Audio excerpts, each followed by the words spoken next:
আমি কিন্তু শীতকাল যতদিন থাকে টুকটুক করে এক একদিন এক একটা পিঠে বানাতে থাকি। তাই আজকের বানিয়ে ফেলেছি দুধ পুলি। এর জন্য 3 কাপ জলে 1 চামচ নুন আর 1 চামচ ঘি দিয়ে জলটা ফুটে উঠলে তাতে দিয়েছি 1 কাপ আতপ চালের গুঁড়ো। ভালো করে একটা ডো তৈরি করে নিয়ে অল্প ঠান্ডা করে নিয়ে একটা রাঙালু দিয়ে মেখে নিয়েছি।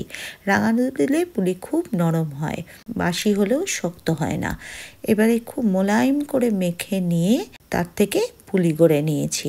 হাতেও গড়তে পারেন, ছাঁচেও গড়তে পারেন।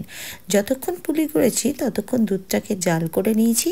1 লিটার দুধ দিয়েছি, অল্প ঘন করে নিয়ে তাতে পুলিগুলো ছেড়ে দিয়েছি। 5-7 মিনিট পুলি ফুটিয়ে নিয়ে পুলিগুলো সেদ্ধ হয়ে গেলে তাতে মিশিয়েছি 250 গ্রাম চিনি আর গুড় মিলিয়ে।